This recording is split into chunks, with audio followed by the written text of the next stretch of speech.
Jody Williams. Hey, everybody in the chat. Welcome back to the Can-Am Connection. I am Rick Martell. That is my cohort, Tom Zink. And we are...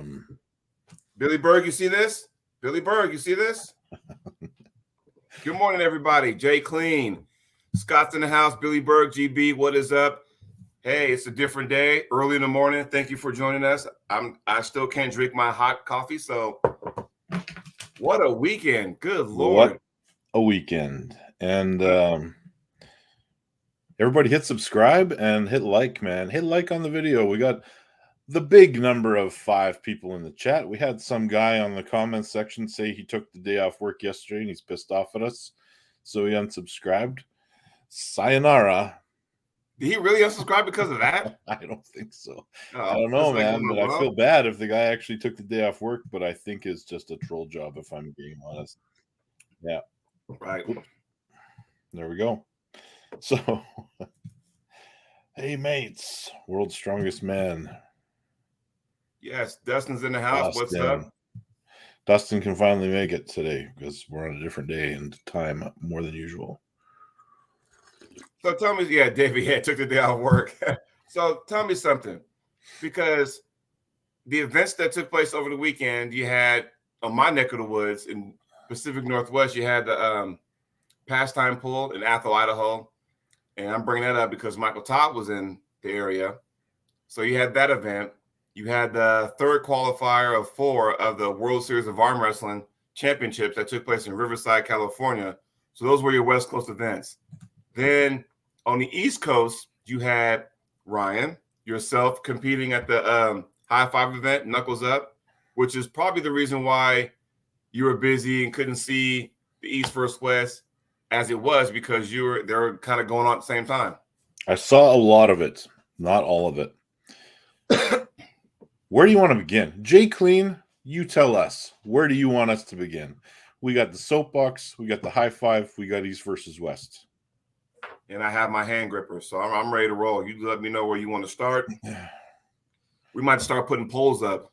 The soapbox is kind of a double-headed one, and we got a bit of a double-header because I don't know how much I want to get into and WAF as well. I mean, my God.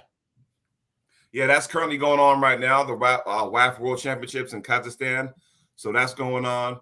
IFA Worlds will begin in about a few weeks down in Malaysia. And hey, guess what, Ryan? Next year's World Championships have already been announced, by the way. So WAF World Championships will be in Ghana. See, that's wild. Here was my big beef about WAF, before all this other business. It was they always seem to be keeping it in Europe, not really traveling outside of Europe. Well, here we are. They're going to Africa. And let's get right into the soapbox as, oh no, pardon me, Jay Clean said high five. We told Jay to pick, so I guess we're going high five. And I'll just go ahead and say IFA Worlds next year will be in Greece. If you're just going on a tourism perspective, how do you pick? Yes. Okay, high five, my fan. You were there. Tell me how you were treated, by the way. Okay, listen, this is something special. So anyone that ever gets invited to one of these events for high five, say yes. Don't hesitate, just say yes and go. Because here's the deal. It was up there with Moldova as far as, how you got treated as an athlete. You show up at the event. I walk in. Well, first of all, they pick us up at the hotel. So Victoria and I met up with Sean Hancock and his wife and Mike Fontenot at the airport. And somebody was there to pick us up. We got taken to the hotel. We walked in. None of this bullshit about going in there and having to check in and give your credit card and all that stuff. You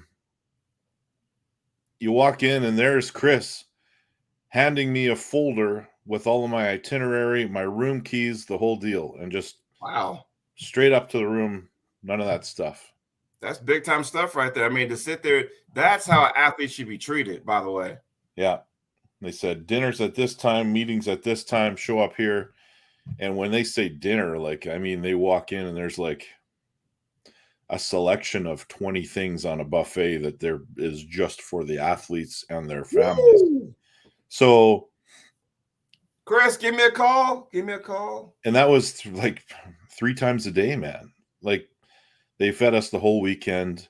The hotel was taken care of. The athlete package they gave us, my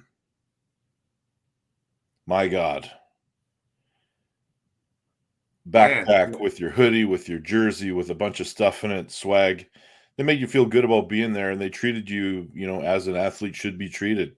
So, high five. Like, there's a new show in town, and you go through, and before we get into the matches, let's just talk about the production. This is these guys' first event. Okay. This is the first time they've done this.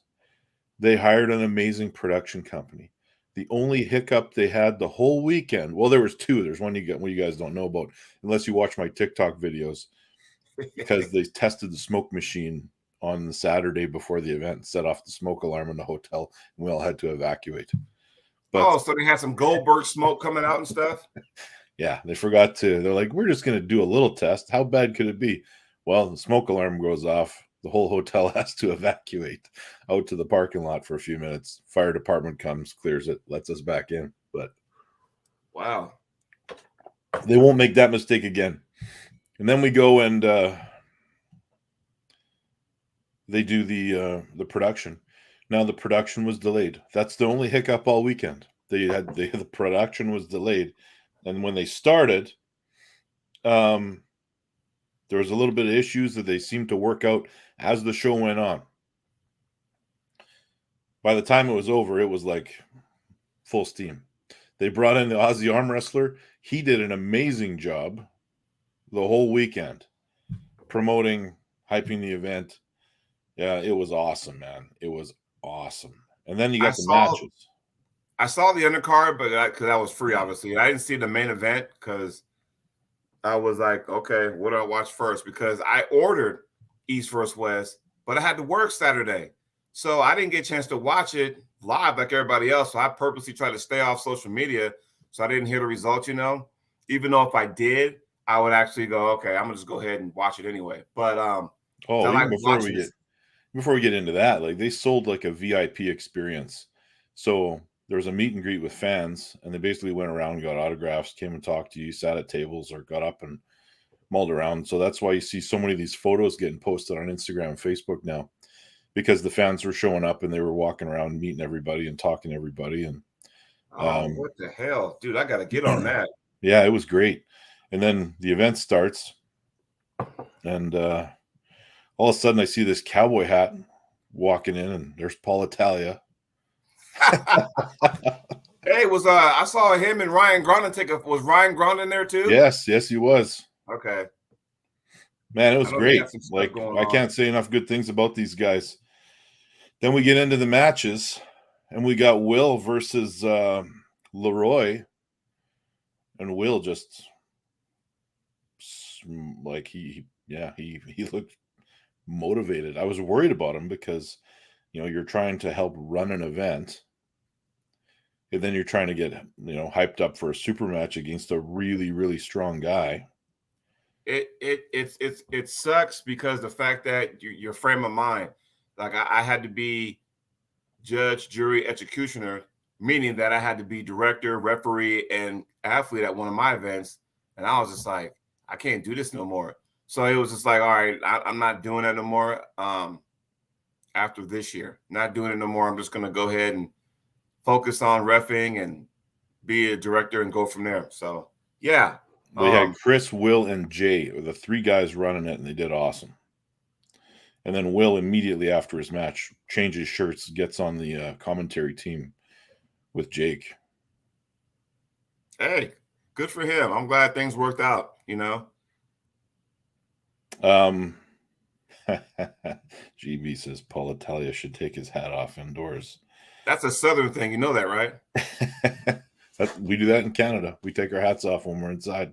Yeah. Like the older people will always tell you that. Hey, look who got in the chat. Mindy.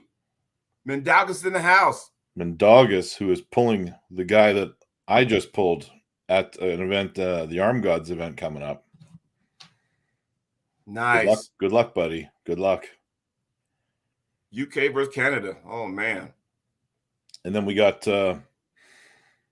Paul Cruz versus BJ. And like most of these matches were 3-0. However, that's not an indication on how good the matches actually were. So Paul Cruz looked pretty good. BJ just found the right spot, and in his power is where Paul Cruz was vulnerable. Do you think Paul Cruz, once you feel like, okay, I got a lane that got shut down, you have to make an adjustment, yes? Yeah, but Paul, you got to remember, Paul is relatively new. Okay. Not his original opponent. And he looked good. Like he is a strong arm wrestler. He just needs to, he'll get better with time, and we'll be talking about Paul, from now until he decides to quit. Right. Which probably is never from talking to him. So again, BJ, experience coming out on top. Jay Clean says, in my opinion, he raised his arm wrestling stock. I agree. I agree. BJ is an experienced super heavyweight arm wrestler. Yes. By the way, BJ and I were discussing maybe him and I having a right-handed match at some point. Ooh, all right. Oh, I got some stuff for you too off the air, by the way. I was talking to a good buddy of mine yesterday, and your name came up, but we'll talk about that when the show's over. Ooh. Cheers. You just pissed off everybody in the chat.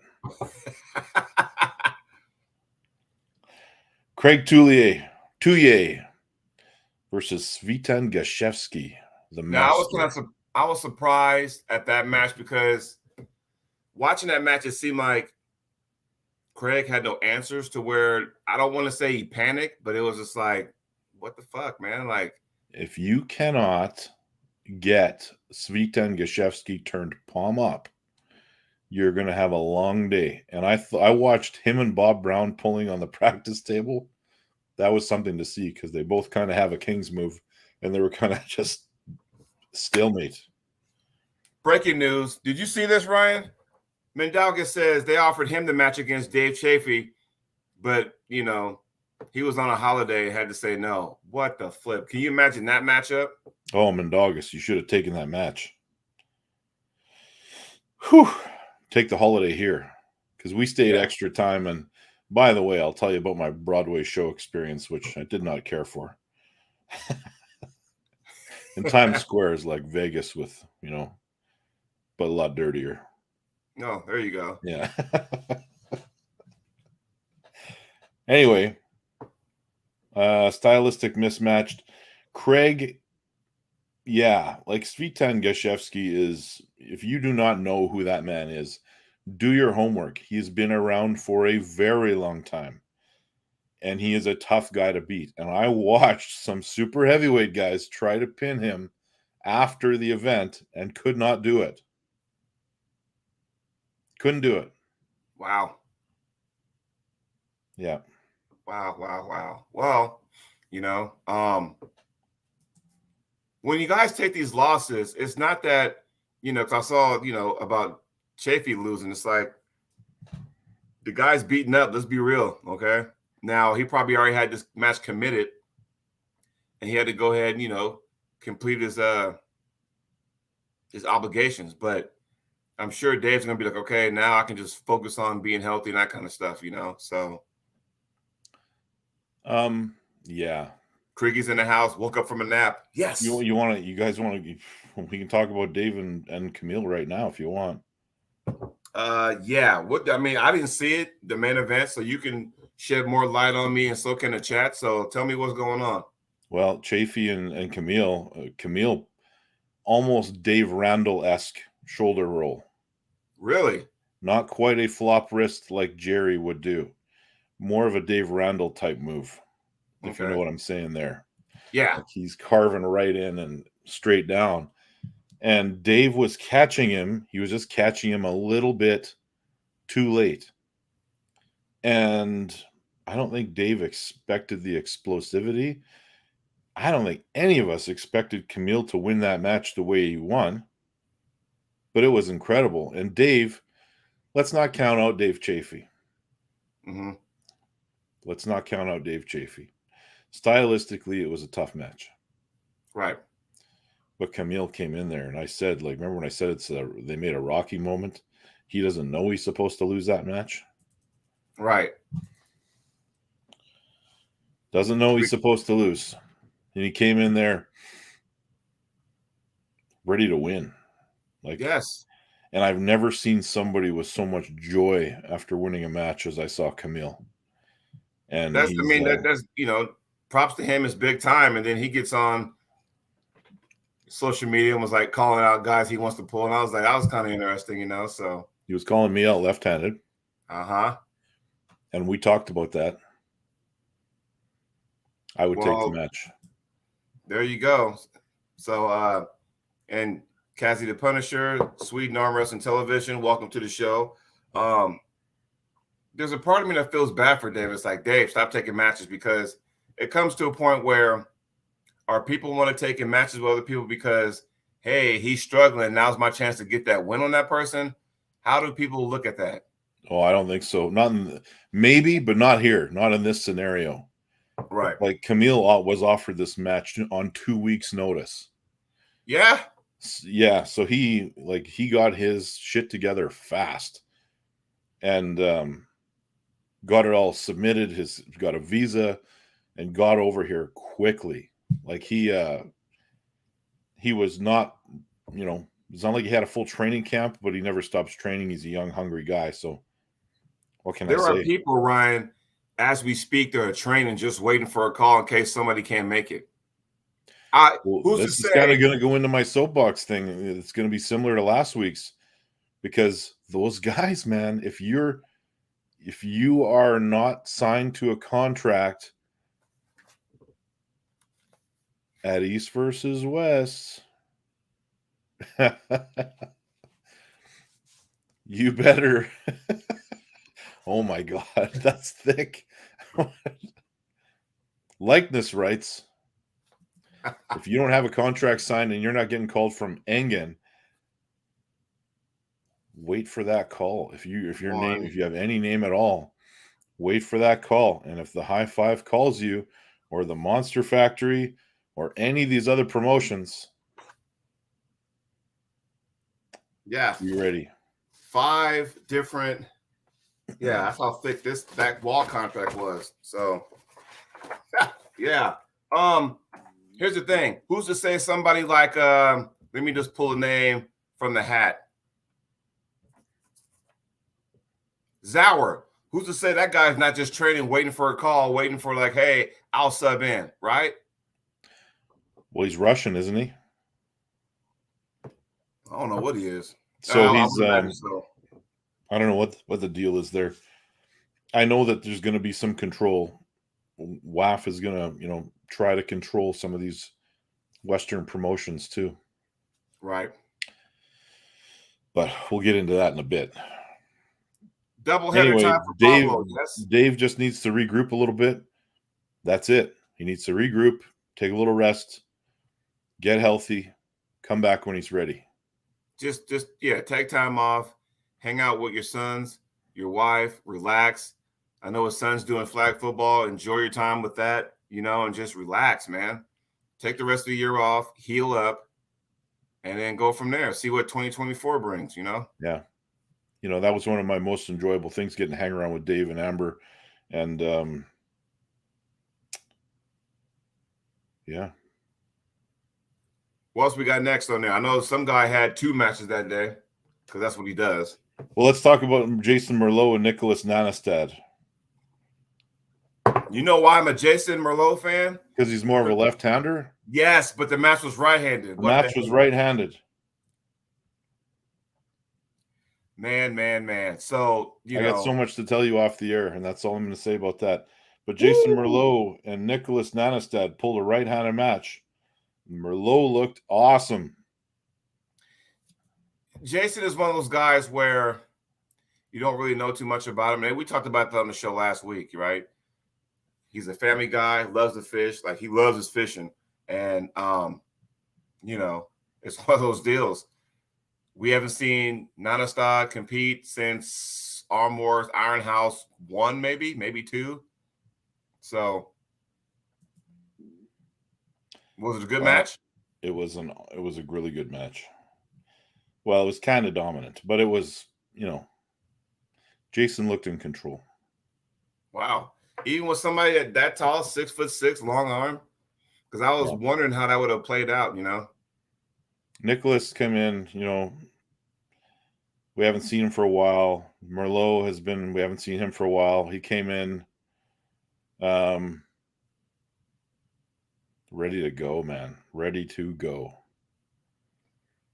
Well, good for him. I'm glad, And like I said, this ain't the last you'll see of Nicholas, because you can always run that Nicholas Nanastad versus, Frodo Hoagland for the 40th time at Arm Wars too, if they really wanted to. So yeah. The next match was myself and Pavlo. Talk to me, brother. Talk to me. You know what I think played a major factor in this match? What's that? Goddamn Bob Brown being in his corner. Bob Brown was there? And telling him all the things. I didn't know Bob Brown made the trip. Yeah, I didn't know either until he showed up right before the event. Was there a tournament afterwards? There was no tournament. This was just a super match card. Bob came just to watch and corner some guys. Because if Bob, well, I know he probably cornered Craig Toulier. That I probably would figure out. But he went on, like, he cornered Pavlo in my match, and he cornered Marcio in the other Pavlo match. That's how you just love the sport of arm wrestling, because for Bob Brown to come all the way, from the West area over there, Ryan Grondin's there, which is in his backyard. Paul Italia's there. And you makes you wonder, I'm like, was there actually a tournament too? So, man. Yeah. Who was in your corner? BJ. Okay. So I pulled the first match with Pavlo. I ended up fouling out. I felt okay, but I really wanted to wear him down a little bit. The second match, I kind of got caught inside a little bit with him, and he pinned me. Jay was watching, says I had some lanes. I felt I had some lanes too, and I found it in match 3. And we stopped, and I started to peel his hand open, but I kept pulling my elbow back. And so was it just elbow position then? It was a matter of me pulling my elbow back instead of levering up. And because of this, I fouled out of match 3. Damn it. And that was the end. Pavlo felt really strong. Fouling off the back with a lat pull. Yep. So Pavlo felt really, really strong. I did not get a comfortable setup even once. Some weird thing going on, like he was pulling his thumb down, and then the referee's grip was all wonky. Who reffed the matches? Sean. Okay. But I'm sure it wasn't very much more comfortable for him either. Right. Every match was in the strap. 2 of the matches, referee's grip. What can I say? The man beat me. And again, this goes back to, like, okay, a lot of arm wrestling fans are picky, the naysayers, because they'll be like, oh, he sucks, this, that, and the other, because he lost. You've heard it before. I've heard it, throughout the whole spring. But it's like, you know what? This is not a sport where, you're going to go undefeated. However, in the same breath, this is not a sport where you'll go winless either. And we'll talk about that once we hit the East versus West card. So, yeah, I mean, that's the thing. You can't take for granted that Pavlo is, he's a strong arm wrestler. What can I say? Right. I got beat. I know what I did wrong, and I'm going to work on it.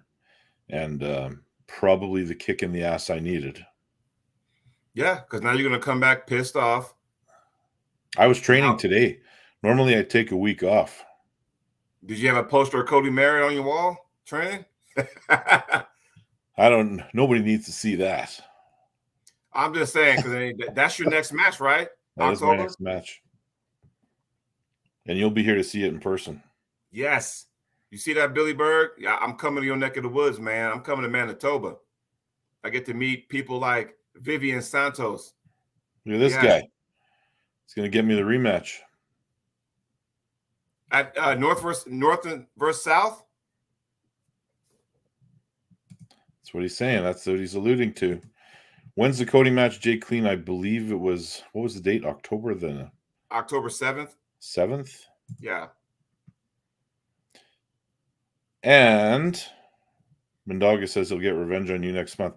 Good luck, pal. Good luck. I wish you the best, Mendogas.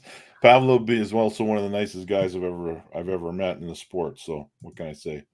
I met him at the Monster Factory card earlier this year in the spring, and he had 2 matches. He had one against he had a left-hand match versus Artem Taranenko, right hand, won that. So he's the Monster Factory heavyweight champ. And then he also had a match against I was left-handed, sorry. And then he had a match against Ron Bath. So he won 3-0 both matches. So he's the current Monster Factory champion, left and right heavyweight class. There you go. Chance Shaw, Sabin Badalescu. That was the match no one's said a goddamn thing about. Hand control. Dominant win for Chance. Nice. Surprisingly dominant. I'm glad that worked out for him, because I was wondering with his style with the low hand, because you're really not, depending on how you set up, it's really not a hand control move, the low hand. It's more the angle and how you bust your opponent's fingers back, But if he can control, because Chance has a thick, wide hand. His fingers are not as long, but they're thick and wide. So that's good for him to do that. Chance's hand looked freaky, man. Like it looked like it had, it was enlarged or something. Like he had stuck his hand in a hornet's nest and said, "Let's go." Yeah, he looked really good, and I got to pull with him a little bit on the practice table after the after pulse, and he's strong. Nice. I'm glad. I'm happy for him. The main event. Pavlo versus Marcio. We got to hang around the Barbosas a lot too. His wife is actually a realtor, so we talked a lot about that. Oh, nice. Yeah. Pavlo came in and won the first match, and I thought, here we go. And then Marcio adjusted, and he showed me what he was doing. And I'm not gonna, give anyone some inside tips here, but no, you can just tell me off the air like we always do. Sorry, guys. Marcio adjusted and ended up coming back and winning that match 3-1. And that was the only match that wasn't a 3-0. So, are you serious? Yeah. Damn. Wow. That's they say styles make matches, but then of course, Marcio's in his hometown. It's the event's in his backyard, so. Hey, Marcio had a lot of pressure because there was a lot of people from his life outside of arm wrestling that were in the crowd watching that came to that event, because he trains with these guys that put this on, and he is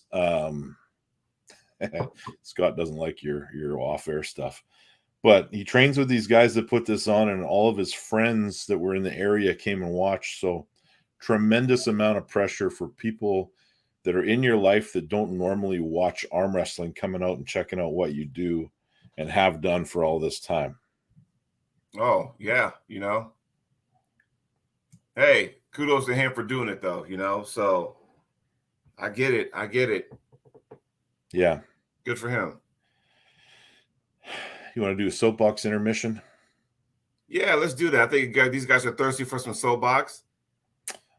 So this was one I'm going to need some input from the chat, because I don't want to take this on by myself. There's a couple of things happening here. Can-Am Nation, you're on the clock. The first one is we have, while we are sitting there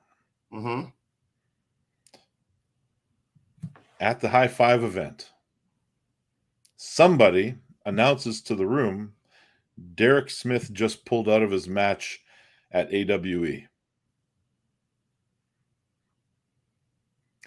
No, he was going to and on a side note, I just want to give some fodder. I want to give some stuff for the chat here. At the same time, we have WAF going on. And at the very same time, we have WAF going on, and we have the announcement that Canada, and don't get me wrong, I love it when Canada gets huge events. We get the announcement that Canada is hosting the 2027 WAF Championships. That's 4 years away.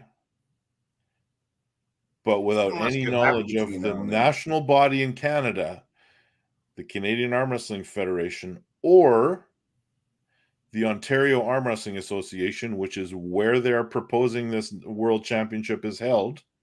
Where, Toronto? I have no idea, but I asked the president of the OAA, do you know about this? And he told me, no, I do not.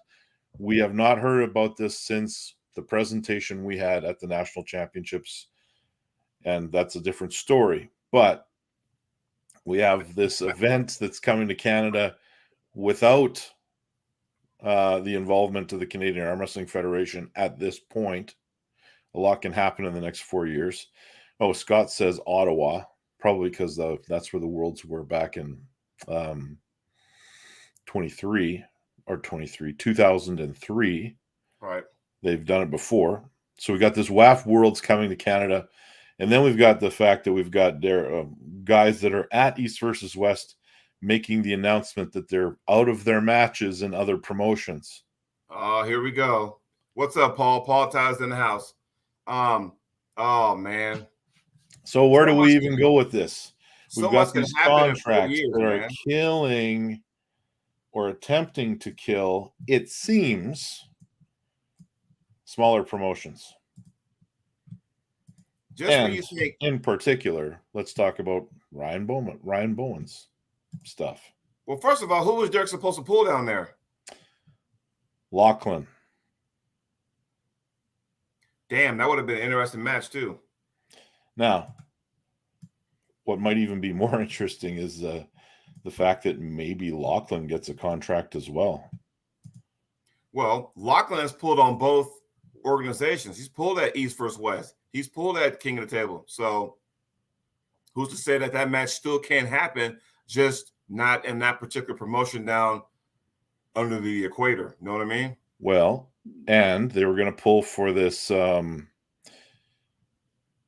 heavyweight championship that was supposed to then, the winner was supposed to draw into Dave Chafee in the new year. Now, Dave, being the man that he is, and I appreciate him for this, has said that he will not break his commitments as to what he has agreed to do and where he has agreed to go and arm wrestle. He will not break his commitments. That's the message. But if you got no one to pull, there's no commitment to break. That's a big puzzling statement, because if you're talking about commitments, does that mean he signed a contract or what?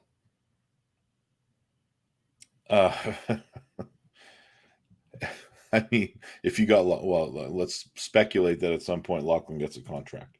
Okay. Will he try to still pull for Bowen? I do not know. Only he can answer that, and probably he doesn't even know the answer to that until he sees what's in it. Because if they offer him enough money, I mean, everyone's got a price. For the $1 million man. For the $1 million man. Wow. But Derek is out. Does that mean, you know, I mean, do we use that as a springboard to go into the East versus West? Well, yeah. Yeah, because I guess. I mean, we can go right into Derek's match, because Are we talking about the same thing had Derek lost his match? Before we get into it, Jay says no one else seems to have these issues. Jay, I want you to really closely examine what happened with Gabby and Vitor at the wasn't high Gabby five. supposed to be on the Yes. Knuckles Up event? Yeah. She was supposed to be pulling Felicia. And Wagner was supposed to be on that card. Yes. And because there was a loose affiliation with IFA, the whole thing that match fell apart. Right. But when I say loose affiliation, it's just the selection of referees. Good Lord. Over some refs? You got to be kidding me.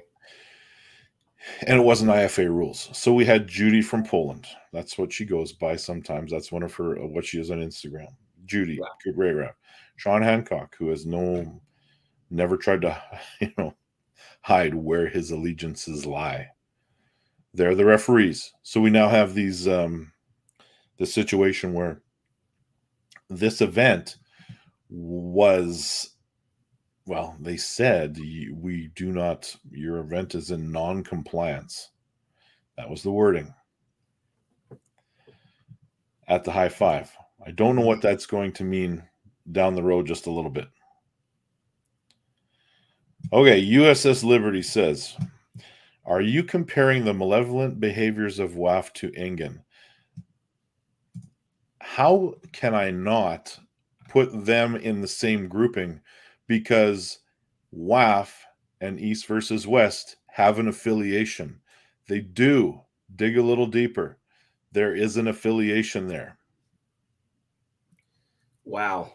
This thing is, what's going to happen where are we going to be in arm wrestling by the time January 1, 2024 arrives? Because right now we're still in August. We'll be in September by the end of the week. So, what the hell? It goes, and then we have Igor talking about making a comeback. So what's he gonna do? And I don't mean that to disrespect it, but it's like going, if he's coming back, everybody coming back. Well, maybe. The malevolent behaviors of WAF to Engen. There's an affiliation. I'm sorry, guys. If believe it or not, there is an affiliation. Engen listens to what WAF requests of him, tells him to do. Wow. If you're going to use our guys, then you have to go by these bylaws. Bull crap. Yep. Oh, we got a super chat.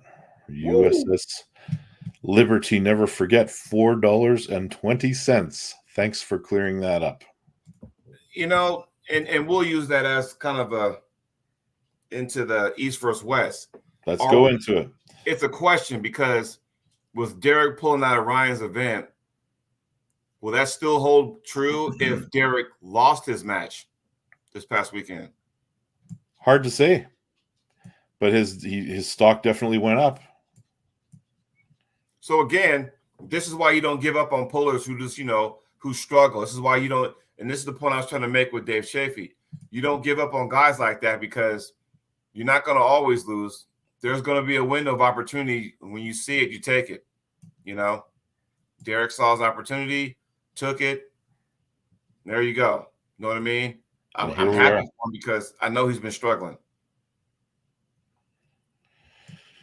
So, yeah, that's where we're at. But Derek, he wins his match. The West gets some wins. Were we 6-1, 5-1, something like that? And what is worse in your mind, Jody? What is worse? Is it worse that you have a delay of a live stream, or is it worse that the stream goes down completely? Goes down completely. That's worse? Mm-hmm. That's what happened. And the funny thing is Ron Bath actually made a comment that says the West was getting some wins. Take down the stream, take down the stream. So that's we were finally. Now, I thought the West would have dominated when we had that group of the young guns that had Paul Lynn, RVJ, who was it? Doug Ehrlich. That tandem, what was it? East First West, what was that? 6 they went to or 7? I thought that group would have won. And I'm like, all right, cool. And we feel on our face, and everybody's like, oh, yeah, England's setting up the West so we can get dominated, blah, blah, blah, blah. England hates Americans, blah, blah, blah, blah. You know, styles make matches. And do you remember the comment I made a few weeks back? And I said, you know what they should do? And I don't know if it was to you or my teammates. I said what should happen, everybody who's involved in East vs. West from the West team needs to go to Bob Brown's barn, spend a whole weekend and go, Bob, what the fuck? Help us out. Spend the whole weekend there. Then that way, when the next one comes, whoever's involved, you go over there, you kick their ass, and come back happy. That was my projection. And they didn't go to Bob's Brown house, but they said, look, don't count USA out. Well, the matchmaking was a little bit better. And I was worried about Derek in this match, but he showed up and he kind of kicked ass a little bit. No, I mean, you know what? The one loss that Derek has because he elbow fouled. Yep. He was in total control, you know? And I'm like I said, I'm so happy for him. You know, Derek got on this podcast, you know, winner, winner, chicken dinner, that kind of thing, right? Yep. So, you know, I'm so happy for him because guys like lately, it's guys like Matt Mask, it's guys like Derek Smith, who's been struggling. And you start seeing people slowly hop off the bandwagon, you know, and like, you know what? Just wait. Don't do it. And then, boom, there's that win. Matt's going to get his coming up because obviously he won the East vs. West finale. So he's going to get his. I don't know what event he'll be at, but he'll get his chance. And I was pulling for him at Magna's event. Now, is hers AWC? Yes. Okay. So I was pulling for Matt in that matchup, especially when Matt was down 3-0 and came back and tied to some bitch at 3-3. I'm thinking, oh, he got the whole country behind him. He had people, United States behind him. He's down 3-0, could have easily folded. And dude just said, look, I'm going to come back and win 3 straight, and I'm going to do it here. But, you know, Matt needs to learn how to fucking, you know, get ready for a shoulder press. But my point being is that you don't give up on guys like that. Derek Smith, the same thing. He's had a couple rough starts. You know, the last couple East vs. West wasn't his favor. He's been struggling. Hell, the one match he did pull that wasn't East vs. West, he lost to Austin Jaggers. You know, both hands, by the way. So you know, like, okay, back to the lab. This is what makes arm wrestling great because you see somebody who's struggling and they can easily just, you know, say, fuck it, I'm out. I'm going to take some time off, whatever, lick my wounds. Fuck it. Back in the lab, Ian, don't count me out. And what happened? He delivered. Good for him. Let's talk about Brad Grundy and Kyle Hutchinson. Once again, USA said, look, he's another guy that won the East vs. West finale, right? In the finals. Came in here, whooped some ass. Thanks for coming. See you next time. Thank you, Brad Grundy. Which I kind of feel bad because for a moment, I don't think I picked Brad to win because I didn't know how he was going to react to the big lights, big stage and everything. He proved me wrong. I've been wrong before, so I ate my words, put a little seasoning salt, ate my words because, you know, congratulations to Brad. Yeah. And here's one we didn't expect, Jody. Dustin Hyatt. Thomas Mangi. Sorry for mispronouncing that, but I also not really sorry.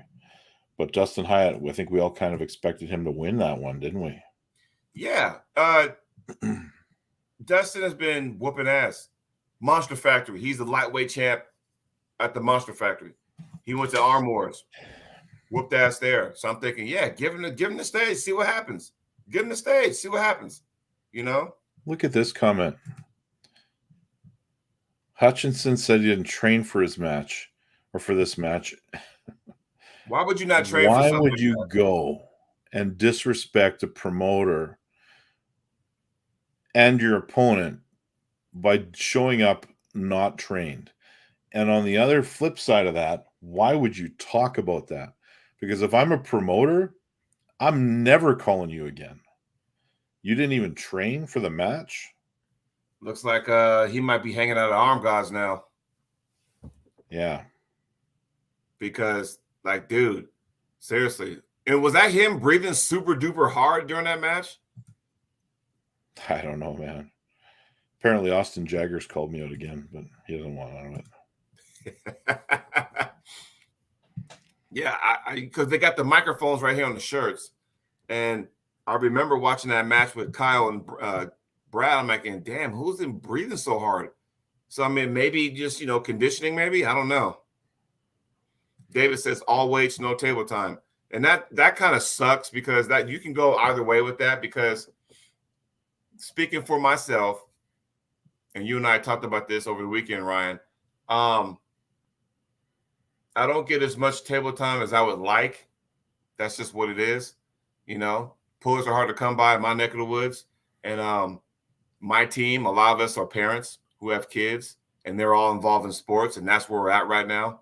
And I was there once upon a time too. It's just my kids are adults now, but my teammates, their kids are still in school, still in sports, that kind of thing. So that takes priority. So I don't get the table time as much as I would like, so I got to rely on weights and all that kind of good stuff. So I do get where David's coming from. But at the same time, it's like going, you got to have some kind of table time, I mean, it's like, Todzilla would like train once, twice a month, but now he has a little small team in Ohio that gets him ready for Brzezinski, got him ready for his, match he pulled over the weekend, and it helps, so.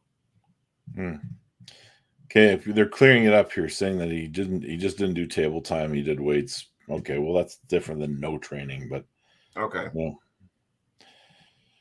Makarov versus Brzezinski, another surprising match in a good way. Warzone. Nice to see him get a win against a tough opponent. I think he's 2-1 now, his record, Brzezinski. Yeah. No, it's good. We get a win for the West there. Yes. I got not a lot to say about that match. Well, it's kind of one-sided. Actually, you know what? That first match was like, uh-oh. That first match, I was like, oh, shit, here we go, So, but Brzezinski cleaned it up. You had Captain America in the corner of a lot of people. So, y'all know who I'm talking about when I say Captain America, right? Who? I said Paul Lynn. I say it all the time. Yeah. There was a meme out there where it was funny because I keep saying, I don't know if it came from me, but when I always say Captain America, there was a meme that had Paul Lynn, Captain America, Dustin Hyde was Spider-Man, and Brzezinski was Iron Man. I thought that was cool.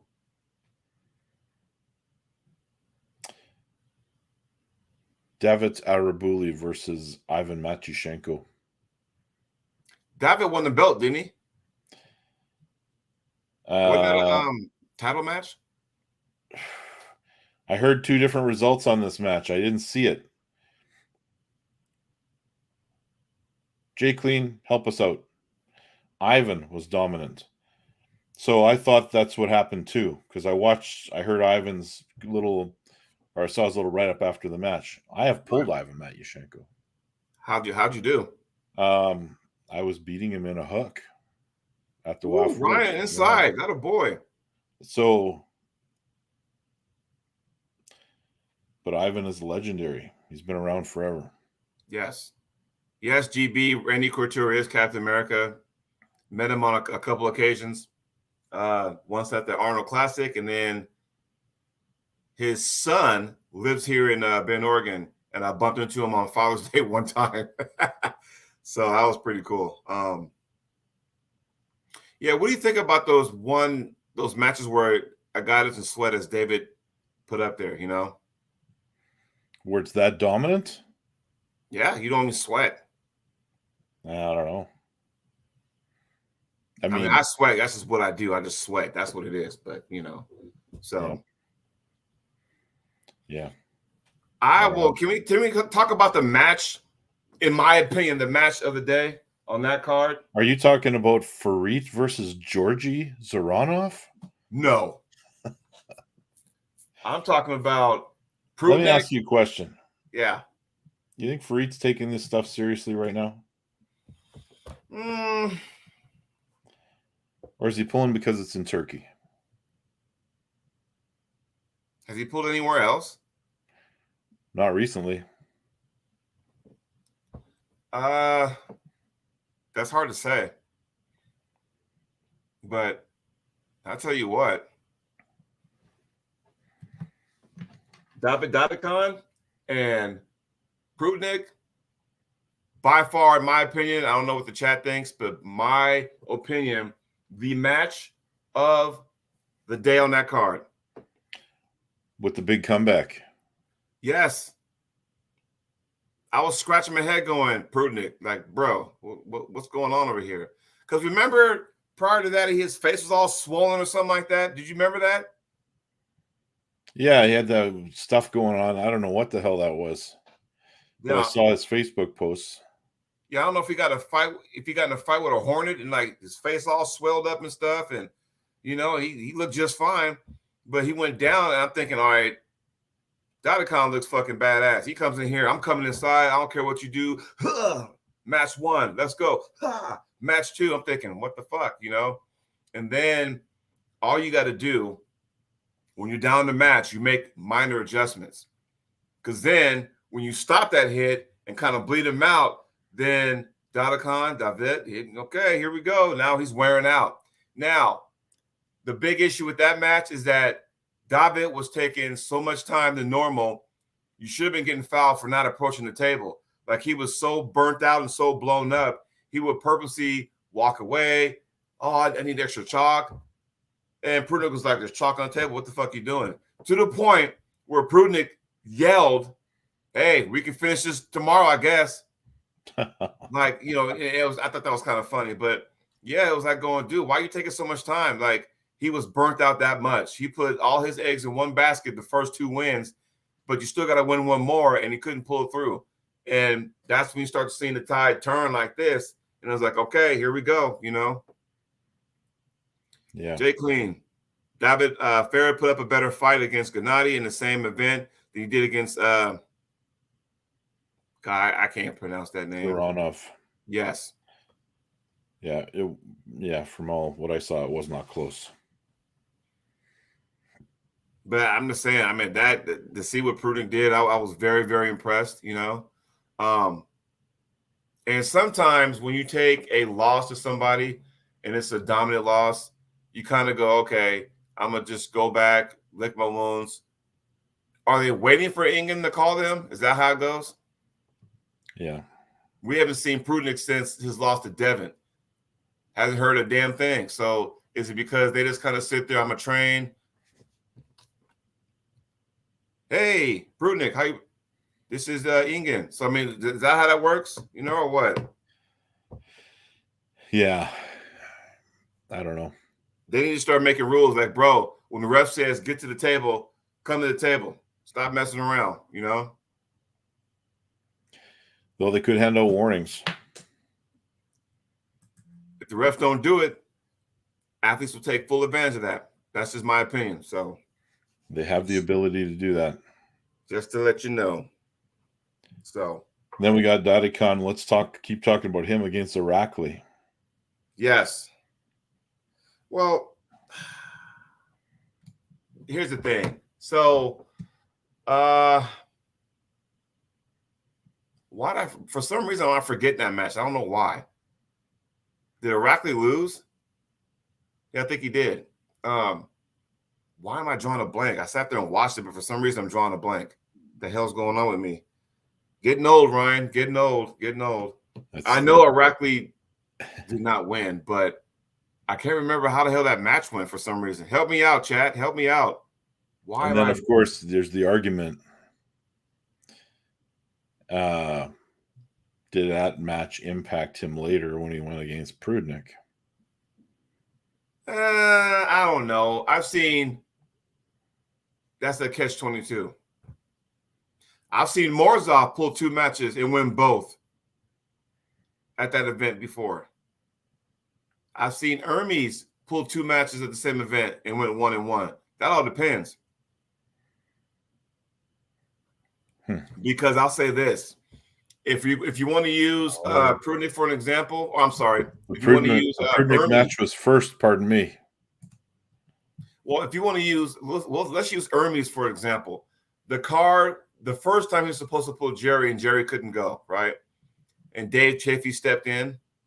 Well, that match, I remember Hermes put all his eggs in that basket against Dave Chafee and won, but he had a match later on and pulled Morozov and lost.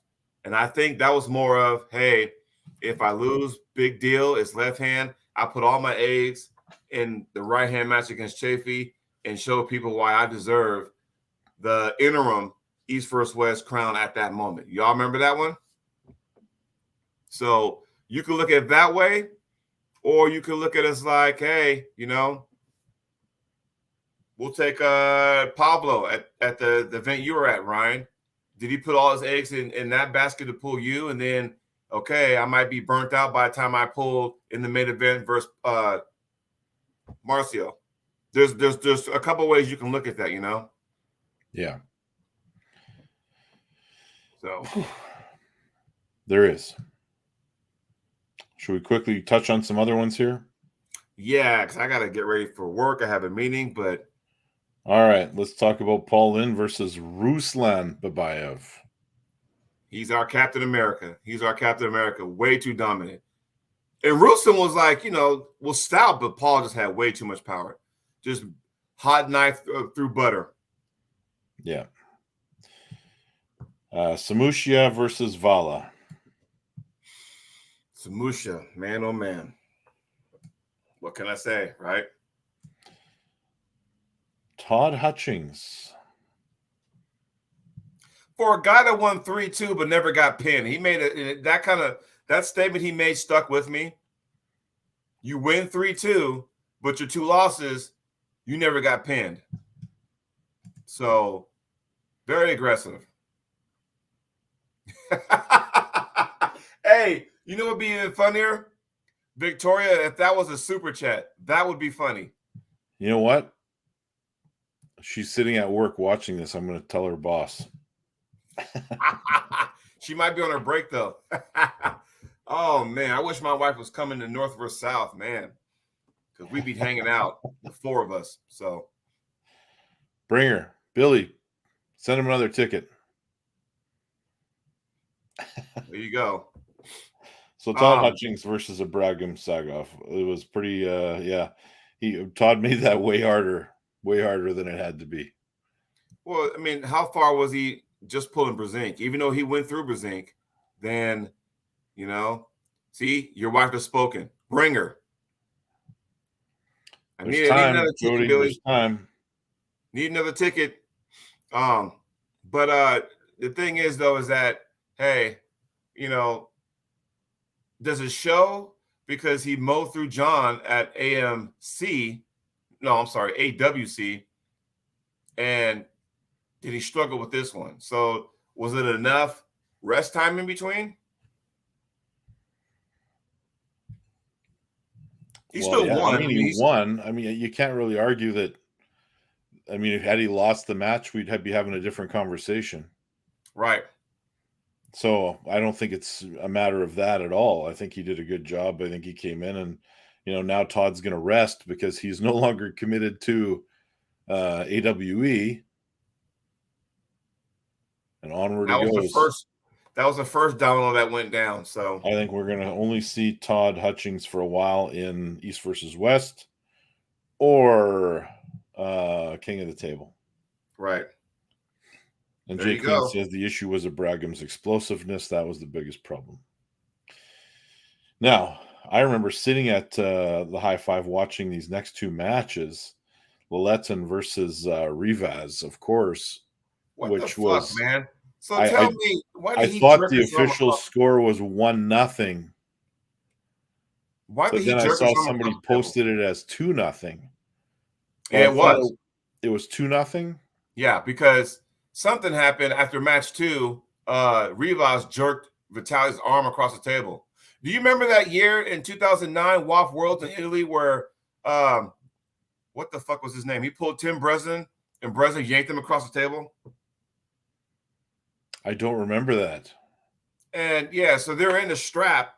Vitali won, and for some reason, something happened, and Rivas just yanked him across the table to the ref, like smacked him on the arm. What are you doing? You know?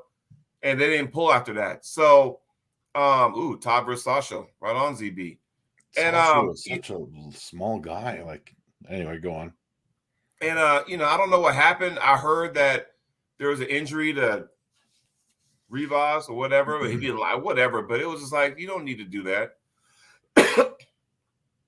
You don't need to do that. Seriously, that was like, what are we doing here? You know. So Rivas took offense to something Lilleton said, and then pulled him across the table and hurt himself. Or the way he pinned him and he hurt something. It was just like, either way, you don't need to do that. Huh. But either way, Vitali looks good. I'm glad he got that win because now his stock has gone back up now. Yeah. We haven't seen Vitali since he lost to Dave in that 4-3 matchup in East vs. West. Oh, I'm sorry, King of the Table. Yeah, Billy, I see your comment. Let's chat, but keep in mind that's 4 hours for you to get there. Anyway, the match I saw between Vitali and Rivas, they pulled 25 times in one match anyway. So, Lutton broke Rivas' finger. That's what happened. That's the injury. How do you break someone's finger in a strap match? I don't know. How the fuck does that even happen? I mean, we know Matt Mass can dislocate a finger, but how do you break a finger in a strap? I don't know. Oh. I mean, if your finger's on the back of your opponent's hand, it breaks. Why is it his fault? There's a lot of speculation here. Like, look at this one. Oh, now we're getting political now? And then it got broke before the strap. Ah, okay. So anyway, the match ends 2-0 officially. Great match. I thought Vitali was going to win had it gone the distance, just based on the positions they ended up in after the go. Yeah. Now, we've got the main event, which, I mean, what can you say? Devin Larratt versus Hermes Gasparini. I thought that would have been a better match than it was. Hermes just looked like he didn't show up at all. Well, I don't know, because match 2, there was a moment. No, I'm sorry.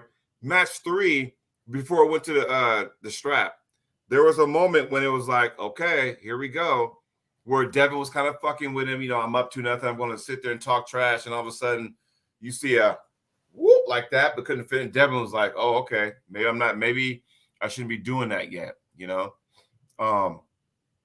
but just too dominant. I think for some reason, when people pull Devin, you almost got to wear earplugs, because it just looked like he lost before the match. I'm not trying to take anything away from anyone, but it looked like he almost conceded the victory before they ever pulled. Yeah. I'm not suggesting, like, I know there was people, some of the trolls were speculating, well, the match was fixed. I don't believe that for a second. That's why trolls are trolls. They don't know what the fuck they're talking about. But it's like Hermes just gave it up. He didn't fight as hard as I thought he would have fought. He fought harder against Levon than he did against Devin. Yeah. In my opinion. I mean, I could be wrong, but I mean, this is part of arm wrestling, Devin, is you don't just arm wrestle the man. You've got to deal with the cerebral attacks and stuff. And Devin didn't really do that to the level he did Chafee, but does he just know his opponent so well that he knows yeah, I don't believe that either, Jay Clean. But Does he Right just now, know what he had to say to mess with Hermes enough that it never really got going? Liberty said the new narrative is that he got his steroid cycle messed up and missed his peak. Well, I mean, Well,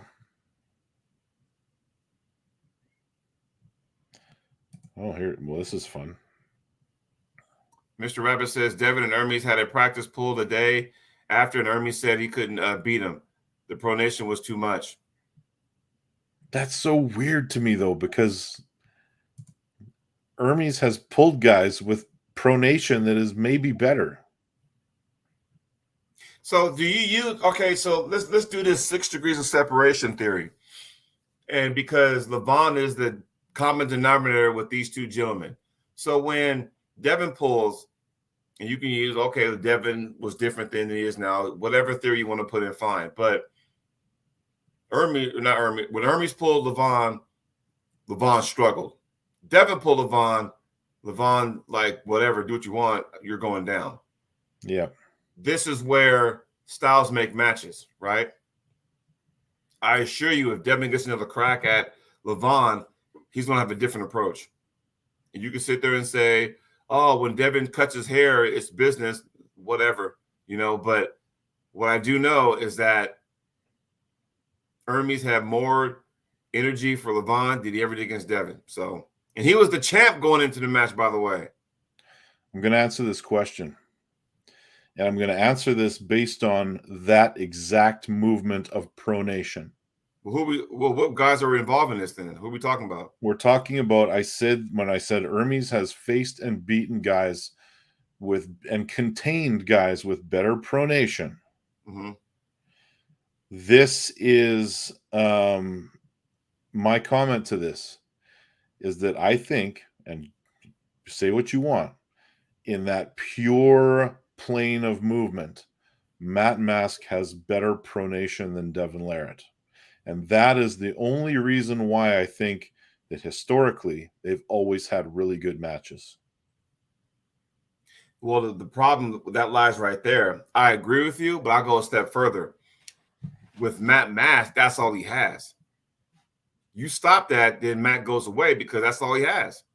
It's not like Matt has a shoulder press, which I think he needs to fucking work, because anybody who's 6'5", long arm, if you actually went Dave Randall style and came down on that as a secondary move, do you know how lethal Matt would be?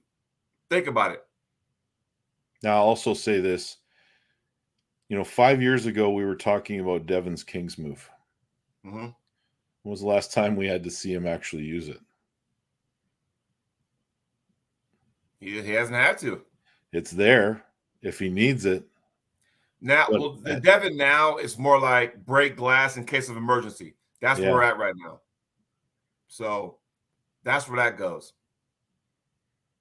Yeah. So I don't know, man. Is Devin just on another level? Obviously he is. I mean, who's going to beat him now? Vitaly? I don't think so. Dennis? I don't think Dennis either. I think it's Levon or nobody. And right. I think Devin is going to kill Dennis. I don't think Dennis is going to be able to get ready like he used to get ready. And you could throw all the names, Zauer, you could throw Vovoda, who's pulling John, by the way, later in the year. But let's not forget the fact that now, I guess he said he wants to take Armwrestling so he can be the guy in 3 different weight classes. That's never been done before. It's never been done before, but right.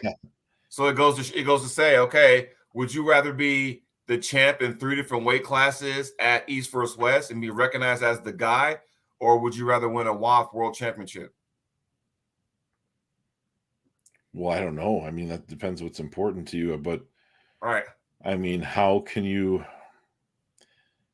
if Devin, if he can drop all the way down and take that title from Armwrestling, he might be universally recognized as the greatest of all times. Yeah. He might be able to take that title from John Brzenk. Probably. It's just John did it for so long, without any breaks. you know, and it's like the John now is not the John of then. So I hope people don't get that confused, you know. So, and people shouldn't. Yeah, I don't know, but I mean, it's a fun problem. Yeah, you know, but I couldn't do that because I don't want to sit there, gain weight, lose weight. I don't want to put my body through that, you know. That's just me, though. David says, I don't see how Devin could get to 231. He's super lean at 265, 270. Yes. Thank you, Scott. What John Brzezinski done will never be duplicated. Correct. And if you ever needed to challenge for it, but I mean the massiveness of somebody coming along and holding 3 weight class titles in the same world level professional organization. I just don't think you can. But here's the thing, and in Plexman, I'm gonna say this, and you may disagree with me, and maybe a lot of you guys will disagree with me, but we're in a different era now. Okay, the era we live in now, yes, these new pullers coming in now, you know, 3 years in or whatever, will say yes, Devin is the all-time great if he can get this 231 title. However, John did it back then when it was just tournaments. Everybody was throwing their good stuff at John, and he was still beating them. Whereas Devin can go, okay, he did in the super match format. John did most of his in tournament format plus super match. Because you got to remember, John was whooping people's ass in Zloty, which Devin never attended because Devin was deployed. So, I mean, there's always that issue, right? I mean, you know, you can always, we could talk about that from time to time, but I don't have time. So I got to get to work pretty soon. But we could talk about that over and over, right? It's just, like I said, they threw everybody at John. All these organizations weren't around at the time John was at his peak. So it's a little different. Had this been around when John was at his peak, who knows? Because we're talking John, who smacked Dennis Saplenkov when John was fucking 220, 225. You know, not that John ever got super duper heavy, but, you know, that's where we're at right now. It's just a different game. It evolved now, right? It's like, and I'll use this term like football, right? No, Billy, I haven't been cut. I've been kind of staying at 230. So there you go. Like, well, we use football, for example. Why was it so violent right then? You can basically, you know, molest the receiver off the line if you're a DB. Now the game is made to where it critiques the offense now, not so much the defense. The game has changed, you know? So NBA was more physical in the 90s than it is now in this generation, which is why you got so many high scoring. So Armwrestling then in John's era at his peak was a lot different than what it is now at Devin's peak. That's all I'm saying. Yeah. Feel free to disagree. It's all right. It's interesting comments about the steroid era and the that's true the too. mega steroid era and the stem cell era. Yeah. So. Yeah. I don't know, man. That's it's all fun, but Jody Williams, have we successfully broken down everything that we need to break down today? I think we did. And, we've at least touched on it all. Yeah. The stuff I want to talk to you about, we'll have to wait because I have a staff meeting in about 15 minutes. I told him I was going to be late, so I'll have to get with you when I get done. I don't want to, you know, I'll just leave a message or a voicemail for you. Hi, Victoria. So I don't want to, you know, with that stuff. Mr. Billy Berg, I do not plan on weighing more than 230 when I come up there. So. CB, October 7th, Jody and I are both pulling. Yes. Cody Merritt is the next match. Although my next match is in not this weekend, but next weekend. So I got a double header. We can talk about that too next week if you want. Yep, for sure. All right, everybody. It was a busy weekend for arm wrestling, and we didn't even touch on WAF. I don't think WAF is even over, but I'm going to grab the results from that, and we can touch on it, especially those super heavyweight divisions I'm particularly interested in. But we'll talk a bit about that next week. My goal is to win Nationals and Worlds next year and the Masters. That's it. That's my goal next year. In Greece. Yes, in Greece. First stop, Dayton, Ohio. Next stop, Greece. So, which means I'll probably reduce my schedule as far as competing, because I want to really zone in on that. So, all right, man. Well, you enjoy your staff meeting, and we'll chat later. yes, sir. So long, everybody. Thanks for joining us. We'll see you guys next week. Take care.